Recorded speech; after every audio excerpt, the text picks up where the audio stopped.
ये जो घटनाक्रम हुआ है शाम का, आप भी उससे पूरी तरह अवगत हैं, क्या कुछ कहेंगे? कहीं कोई कमी हम अपनी तरफ से रह गई या क्या कारण आपको लगा?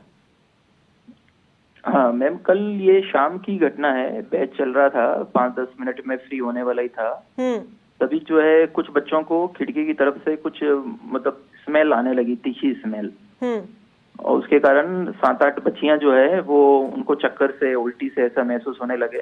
तो उनको फिर तुरंत हॉस्पिटल ले गए। चक्कर आ रहा था तो कुछ ऐसे उठा के ले गए और पास में सोमानी हॉस्पिटल है, सोमानी हॉस्पिटल में उनको एडमिट कराया। 2 लड़के भी थे। लड़के चूंकि रेस्क्यू में लगे हुए थे तो उनकी तबीयत थोड़ी सी ज्यादा ऐसे लग रहा था गड़बड़ नहीं हो जाए, तो उनको फिर सीके बिरला हॉस्पिटल में ले जाया गया। और देर रात तक जो है सब सकुशल है। जो गर्ल्स हैं उनको तो डिस्चार्ज भी कर दिया गया है अब तक। और कारणों का पता कर रहे हैं। ऐसा महसूस हो रहा है कि पास में कोई मैस है, जैसे पुलिस ने भी बयान दिया अपना कि पास में कोई मैस है, वहां पे कुछ तीखी मिर्च का कोई तड़का कुछ शायद लगा है, तो वो गैस के कारण आया। क्योंकि जो पास में जो पीजी है उसका कुक भी जो है वो भी ठीक है, तड़का था निर्मल जी, तड़का था, तड़के के कारण ये बच्चे जो है वो गैस उनको वहां पर आई और उसके कारण बेहोश हो गए। लेकिन सुरक्षा के मापदंडों में कहीं ना कहीं कमी तो अपनी स्तर पर भी रही है, इसलिए ये स्थिति बनी। नहीं, कैसे में थोड़ा स्पष्ट करेंगे आप? आपकी तरफ से क्या पूरे जो नॉर्म्स होते हैं सेफ्टी पॉइंट ऑफ व्यू से, वो पूरे नॉर्म्स यहाँ पर उनको फॉलो किया जा रहा है? अगर कोचिंग चलाई जाती है तो एक स्लॉट में कितने बच्चे बैठने चाहिए और वो तमाम चीजें जो है हम उनको फॉलो कर रहे हैं? बिल्कुल मैम, पूरा फॉलो कर रहे हैं उसको। एंट्री एग्जिट भी अलग से बना हुआ है, सारा सिस्टम है। पूरी टीम हमारी साथ में लगातार गई है। सारे टीचर्स जो है वो हमारे बच्चों के साथ में पूरे रात खड़े रहे हैं। सर्वप्रथम आग्रह माननीय मुख्यमंत्री महोदय राजस्थान से, आप कृपया पार्वती नदी के प्रतिरूप कलश के समक्ष पधारे।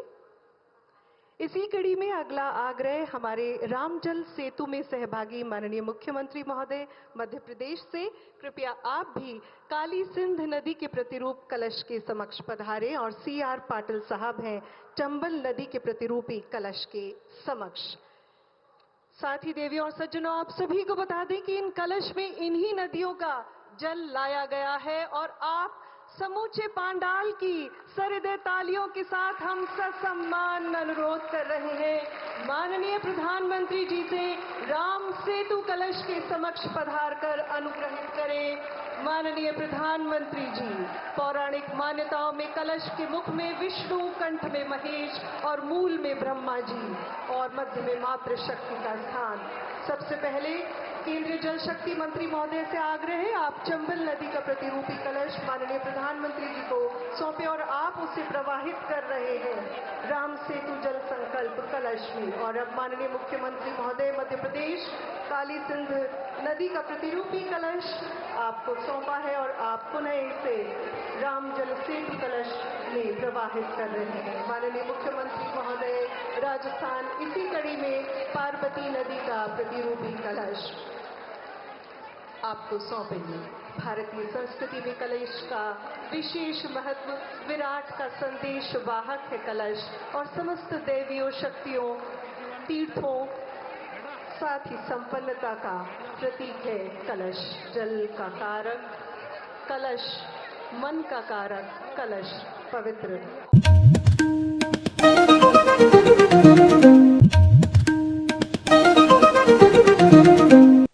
नमस्कार दोस्तों, इस वीडियो में आपका हार्दिक स्वागत है। मैं हूं पत्रकार योगेंद्र योगी।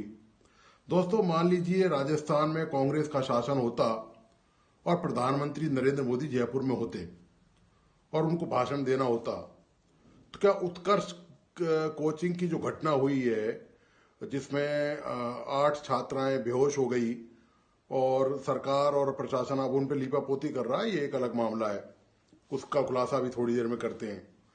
तो क्या नरेंद्र मोदी जयपुर में होते तो क्या वो अपने भाषण में इसका जिक्र किए बिना रह जाते? नरेंद्र मोदी ने, आपको याद होगा कि जब चुनाव हो रहे थे, विधानसभा के चुनाव थे, उस समय राजस्थान में जो सभाएं की उनमें राजस्थान की कांग्रेस सरकार को कोसने में कसर बाकी नहीं रखी।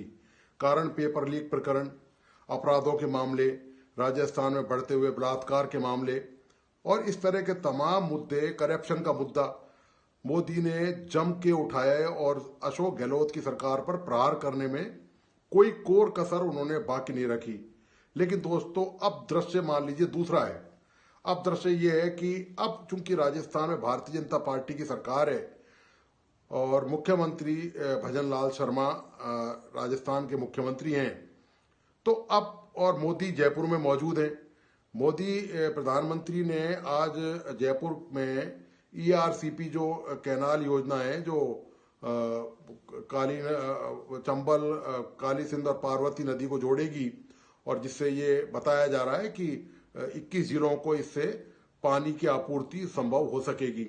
तो इस मौके पर आज प्रधानमंत्री जयपुर में मौजूद थे और इन MP के चीफ मिनिस्टर भी मौजूद थे, केंद्रीय मंत्री मौजूद थे और राजस्थान के मुख्यमंत्री भी मंच पे मौजूद थे। और प्रधानमंत्री ने अपना भाषण दिया। उन्होंने अपने भाषण में टारगेट तो हालांकि कांग्रेस को थोड़ा बहुत बनाया कि किस तरह से बेरोजगारी रही और पेपर लीक प्रकरण रहा किस तरह से, लेकिन दोस्तों पूरे प्रकरण में उन्होंने उपलब्धियां गिनाई कि किस तरह से भजनलाल की सरकार ने एक साल में क्या क्या उपलब्धियां हासिल की हैं। लेकिन मैं आपको ये बताना चाह रहा हूं इस वीडियो के माध्यम से, विश्लेषण के माध्यम से, इस पूरे घटनाक्रम पर मैं 2 दिन से नजर रखे हुआ हूं लगातार कि कौन क्या बोल रहा है और कौन क्या कर रहा है।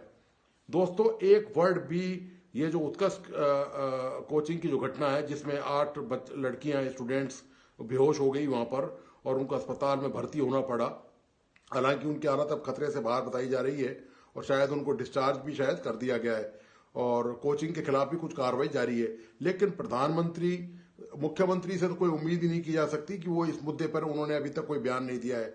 मैं आपको बता दूं इस घटना को 24 घंटे से ज्यादा हो चुके हैं। कल शाम की घटना थी, रात को ही मैंने इसका एक क्लिप भी जाहिर की थी, परसों रात की घटना थी। 24 घंटे से भी ज्यादा, बल्कि और ज्यादा हो चुका है टाइम इसका। लेकिन किसी भी जिम्मेदार अधिकारी, मंत्री ने अभी तक इस मुद्दे पर कोई बयान नहीं दिया है कि ये घटना क्यों हुई, कैसे हुई। और जो गोपालपुरा बाईपास के आसपास जो कोचिंगों का जाल फैला हुआ है, जो कुकुरमुत्ते की तरह उगे हुए हैं, जिसके कारण यहाँ पर लॉ एंड ऑर्डर भी प्रभावित होता है। कभी ना कभी छोटी मोटी वारदातें, घटनाएं होती रहती हैं। इसके अलावा अक्सर ट्रैफिक जाम रहता है। इस मुद्दे पर किसी ने कोई चर्चा नहीं करी। और मूल तौर पे यदि बात करें इस हादसे की, इस हादसे को लेकर आज प्रधानमंत्री मोदी ने एक शब्द भी नहीं बोला, जबकि इस आयोजन को नाम दिया गया एक सरकार के 1 साल उत्कर्ष के, यानी कि उत्कर्ष कोचिंग का नाम भी है और कहीं ना कहीं एक नाम जो है इस पूरे समारोह को मुंह चिढ़ा रहा था कि उत्कर्ष में ये घटना हुई है। तो ये दोस्तों हाल है, जब पार्टियां, जब सत्ता बदल जाती है तो कैसे नजरें फेर लेती हैं। ये इसका सबसे बड़ा एग्जाम्पल आपके सामने, नया एग्जाम्पल है, सबसे बड़ा उदाहरण आपके सामने मौजूद है। पूर्व में भी जब ऐसा नहीं है कि राजस्थान में कोई अपराध नहीं हो रहा। आपको मैं बताता चलूं कि जामताड़ा झारखंड के बाद पूरे देश में यदि कोई साइबर क्राइम का कोई दूसरा सबसे बड़ा अड्डा है तो वो मेवात का इलाका है। पूरा मेवात, अलवर और भरतपुर और गुड़गांव तक फैला हुआ है, जिसका राजस्थान में ज्यादातर हिस्सा है। और लगातार मीडिया में इस बारे में खबरें आती रही हैं। लेकिन साइबर क्राइम के फ्रॉड की जानकारी, रोज कुछ ना कुछ नया अपराध होता रहता है। लेकिन इस मुद्दे को लेकर सरकार ने पूर्व में 1 साल के दौरान गंभीरता नहीं दिखाई पहले, हालांकि अब पुलिस थोड़ी बहुत सक्रिय हुई है। तो ऐसे अपराध राजस्थान में हो रहे हैं जिन पर प्रधानमंत्री नरेंद्र मोदी की शायद नजर नहीं गई हो। लेकिन कांग्रेस के शासन के दौरान हुए अपराधों को लेकर प्रधानमंत्री ने जब जब भी यहां सभा की, तब तक कांग्रेस को लपेटने में कोई कोर कसर बाकी नहीं रखी।